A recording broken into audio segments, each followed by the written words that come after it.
the commissioner. Good afternoon. All right, NFL fans, this is the time we have all been waiting for. The 2007 NFL Draft is now open.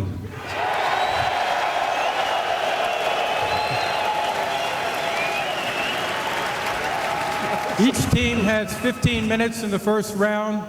The Oakland Raiders are now on the clock. And so Commissioner Roger Goodell essentially opening the 2007 season, if you will. The Oakland Raiders closed it not in dramatic fashion. The Raiders are in that first pick the old-fashioned way. They were Raiders of the Lost Ark. They earned it. They were 2-14, and so after 1 year as head coach, the Hall of Famer Art Shell out, Lane Kiffin, 31 years young, and Keyshawn New from USC as he helped coordinate that offense under Pete Carroll. He's the coach. They got 12 offensive touchdowns last year. The Raiders, who score so many points, only scored 168 last year. And current quarterbacks with the experiment of Aaron Brooks not working, Andrew Walter, Josh Booty. That would be who's under center for the 32nd ranked offense, the low-scoring offense. And so the Raiders now have 15 minutes to decide what will we do to start to improve the offense. Let's head out west where it's 9 a.m. Still time for breakfast. Ed Werder is at Raiders headquarters. Good morning, Ed. Good morning, Boomer. The Raiders are the only team in the NFL in the last 10 years that haven't used a first-round pick on a quarterback, a running back, a wide receiver, or a tight end. That streak will almost certainly end today. It appears the Raiders have wide receiver Calvin Johnson as the #1 player on their draft board, but after Al Davis, in firing Art Shell last year, accused him of making a mistake that he now has to fix in talking him out of drafting Matt Leinart #1 last year, people here tell me that they can't imagine if the Raiders hold on to the #1 pick that they wouldn't take JaMarcus Russell, the LSU quarterback. The hedge, Boomer, is they have multiple trade discussions underway at the moment as they're on the clock with a number of teams, including the Cleveland Browns at #3, and that's because the Raiders coaching staff would be willing to take Brady Quinn and make him the centerpiece of the rebuilding job here. Well, all right, Ed, we will see what happens. We should just put this out there. It didn't happen last year, of course. Mario Williams went, but 7 of the last 9 first overall picks dating back fittingly to 98, Peyton Manning, have been quarterbacks. Will this be 8 of 10? Is it Russell? What's going on in the green room? You figured the players would have some idea. Susie Culber is working the green room. What do you know down there, Susie? Well, Chris, I would say that this is unprecedented. I spoke to every agent that's in this room. It remains a mystery. I'll attribute that to Al Davis controlling the draft right now. The only agent that seems to have some comfort level right now, JaMarcus Russell's agent, although he told me that still is not completely certain. Wow. Well, even for Al Davis, Mort, this is uncharted territories. The Raiders had the #1 overall pick in 1962. They drafted Roman Gabriel, by the way, who went on to play with the LA Rams. Al Davis became part of the Raiders and the Raiders starting in 1963. So even for Al, this is uncharted. Where is he sailing? Well, it is Al Davis. It's great that the Raiders have the #1 pick because, yes, he's had Ken Stabler and the Jim Plunkett's and Darryl Lamonicas and the Rich Gannons and what have you, but he's also loved great novel athletes like the Bo Jacksons or Tim Brown and Randy Moss and what have you. And so Al Davis and the Raiders are capable of deception, capable of mystique. I think we're getting all of that on this day and certainly during this time on the clock. Yes, we all believe that it's supposed to be JaMarcus Russell, but would we all go, what happened if it's Calvin Johnson or if they trade? No, because it's Al Davis and the Raiders. Good. It is good. He's selling tickets already. It's the truth, Did you get it? It's the truth, though. In his fashion. Now, you've heard the expression, able to leap tall buildings with a single bound with Superman. So JaMarcus Russell able to throw a football 60 yards off his knees, maybe 80, 85 yards. Is this true, Mel? Got extraordinary ability, Boom, throwing the football. You got a kid with his size and his arm strength, certainly John Elway-like, Burt Jones-like. And I think when you look at JaMarcus Russell, the improvement he made throughout his career, it's unbelievable to go from where he was early on to where he was this past season as a junior. 28 touchdown passes, only 8 picks. Decision-making improvement was phenomenal. And then you look at the imposing size. You talk about recognition when you drop back in that pocket. This guy is not a scrambler. This guy is a pocket passer, and the window there, a little, I think, narrower at times. I think it has expanded because of the skill of their wide receivers, and that concerns some people in the NFL that, hey, he had guys running wide open, but when he did have that narrow window, he was able to deliver the football. Mobility is not ever going to be Vince Young, but he can sidestep defenders, shrug them off in the pocket with all that strength, and pick up a first down when need be. Keep those chains moving. You look at 6'5 and a half, 260, to be able to see the field, number one, and then be able to be very difficult to tackle in that pocket for defensive ends and blitzing linebackers. That size is very imposing, getting the ball up and over a Jarvis Moss from Florida, up and over those big defensive ends. Arm strength, as I said, John Elway, Burt Jones, like this kid has a rocket arm, can throw from any angle of his body, doesn't have to set, plant, and mechanics don't have to be ideal for this kid. And you watch him here, line of scrimmage, he owned 42-yard line of LSU, gets away some pressure there, and there goes the football. Down the field, accurate strike, and here we see him on his knee, throwing the football, almost hit the roof, and throwing the football 64 yards. That is an amazing skill set that JaMarcus Russell brings to the table. You see what I talked about earlier, the improvement throughout his career. Look at that touchdown-interception ratio. Gradually improved to the point where it was outstanding. You look at the completion percentage, phenomenal. And when he did make a mistake and had a bad play, he had a very short memory. All right, we've seen what he can do. Obviously, some amazing arm skills, Steve. So what is it necessary to have to be a big-time quarterback? I mean, that was a pretty good highlight reel right there, Mel. You have to say that kid's got a lot of talent.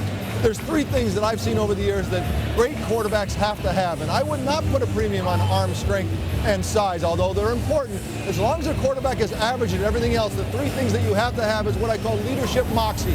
The ability to come into a game and say, yeah, I've got a defensive head coach who doesn't know how to call plays. Yeah, my thumb hurts. Yeah, it's raining. Yeah, my teammates are down in the fourth quarter by 8. Yeah, I got a selfish wide receiver, a second string left tackle. I'm looking for all my teammates are looking for the bus to go home. The crowd's on me. How do I now wrap that all up, put it on my back, and tell everybody we're going down and win this football game? That's leadership moxie. Everybody has to have it. JaMarcus Russell is so young, I don't even know how to judge him on that, but it's got to come out of that because he needs that element. He also needs what I call aptitude, the ability to take all the information in the NFL, all the plays, everything that goes on in the playbook, memorize it and get ready to play. I think that he can do that. He showed that ability that he can grow very quickly, did that last year. And then accuracy. Every great quarterback has to be able to deliver the football on the spot. Not enough is talked about on that level. We'll talk about that with Brady Quinn later. JaMarcus Russell does have that, so it's his youth that I think is the most big factor here as he's the savior of the Oakland Raiders. Is he ready to do that day one? No. But in time, yes. You know what I like? As we were going on, Keyshawn's listening to describe all this about a quarterback. You want to get in the huddle right now? I just know. Let me get in the huddle with this sort of guy. So we know he's not retiring quite yet. A guy that played quarterback awfully well in the National Football League once upon a time, took the Eagles to a Super Bowl. Ron Jaworski. As you look at Russell, and good morning or good afternoon, I should say, Jaws. His arm strength, what stands out most about you? Well, you know, I love Steve's keys, but I think accuracy goes to the top. It is the most overlooked aspect of quarterbacking, throwing the football accurately. I would disagree with Steve about arm strength. I see the NFL now where you have to have a power thrower in the pocket. As you see the evolution of defenses with nickel and dime packages, the windows are very small. You have to be able to stick the ball in those tight windows. That's what JaMarcus Russell can do. So I think the power throwers have a better chance. Because I've studied JaMarcus Russell, the one thing he can do is he has the inventory of every throw you project to the next level. And he can make every throw accurately from different platforms. I believe JaMarcus Russell is the only franchise quarterback in this draft. A lot of real good quarterbacks. He's the only guy that I say you build your team around, Boomer. All right, Jaws, we have 6.5 minutes left with this very first pick, owned at least for the moment by the Oakland Raiders. Or could somebody want to come up or could the Raiders make some other move with quarterback that would allow Calvin Johnson to be, who you have rated highest on the board, for him to be the top pick? Rare ability in a receiver coming out of the draft, yes? I doubt, Boom, anybody that studied college football and had any ratings whatsoever had anybody but Calvin Johnson, number one on the board. Immediately when he declared for the NFL draft, he rose immediately to that top spot because he is so physically gifted. Obviously, great character, great work ethic, all those so-called intangibles he brings as well to the table. When you look at a wide receiver, rare physical skills at 6'5", 240 with 4.35 speed and a 42 vertical. The only thing was at Georgia Tech, the quarterback made it a little tough on Calvin Calvin, because in 4 games, if you can believe it, this year he had 3 receptions or less. In 1 game against Clemson, he was shut out. That shouldn't happen, but it was the quarterback more than it was the receiver, Calvin Johnson. I think you look at this kid, he's the #1 player, but Oakland needs a quarterback more than they need a wideout. Keyshawn, when you look at Calvin Johnson, what do you see? I see a combination between Randy Moss and myself. Big, fast, physical guy who's doing a tremendous job, and just he can be one of the top guys ever to play the game at this position. And I mean, he has hands that are just enormous. I shook his hands last night, and I said to myself, if I had those hands, I'd probably play another 15 years.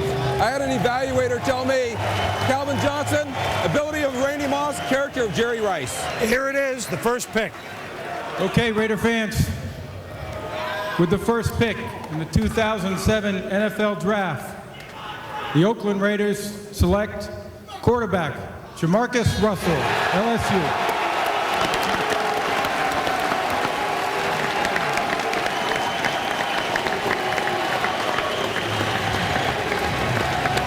Six, 5.5, 260 pounds. You saw him throwing his knees over 60 yards.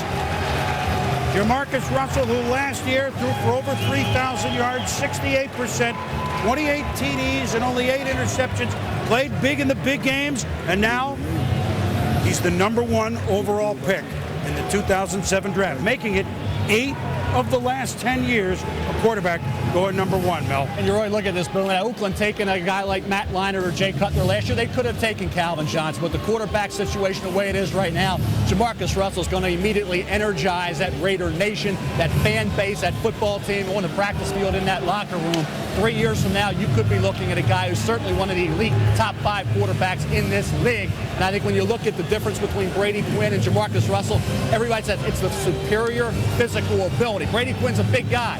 Nobody has an arm like JaMarcus Russell, and the mobility is a little underrated. I think that slow, deliberate motion is a concern. Having great receivers running wide open, the NFL, that's not going to be the case. Obviously, he'll need a little time, but you're talking about a 2 to 3 year period once he's under center. Look out, because skill level that he has is certainly John Elway-like. You know what? The Raiders kept it to the end. They made the pick and then called him. That's why he's not right up there and say, we can't tell you yet. Oh, now you're picked. He obviously just met Al Davis over the phone. You know what is interesting is we go to 8 out of 10. 98, Peyton Manning, home run. 99, Tim Couch, not so much a home run. Michael Vick in 2001, exciting, we'll see. 2002, David Carr, on to his second team. 2003, Carson Palmer, we think he'll be great. 2004, Book still out on Eli. 2005, Alex Smith. So you're seeing, just because you're first with the quarterback, your rate of an A to a D is all over the map. It's a quarterback-centric league. At the end of the day, quarterbacks run the league, and that's why they're that first pick. And I talked to Greg Knapp, offensive coordinator, earlier this week. He believes that JaMarcus Russell can do very well in this offense. This is going to be a quick strike offense. I wouldn't call it West Coast because that word means so much now, but it's going to be a quick drop, deeper drop as well. He'll be able to make all those throws. Greg felt he had a quick release. He could make the short throw, the long throw. Mellon, everyone has said about his arm strength, but he's also a great touch, so that'll give him the ability to run this offense very well. Steve, I remember I'm talking to Rams coach Scott Linehan, who knows quarterbacks pretty well, saying his range with his arm is bizarre. But he's got touch, he's got accuracy. Now, some people believe strongly he does have to sit at least a year. And think about this. At LSU, he was a highly acclaimed high school quarterback coming out with all these physical skills, by the way. They made him redshirt for a year, and then they got him ready and worked him hard, and he got better every year, as Mel pointed out. Every year was a big point because the year before, that would have been a big issue because sophomore year was not nearly what his junior year was. Just a little bit of history for the Raiders.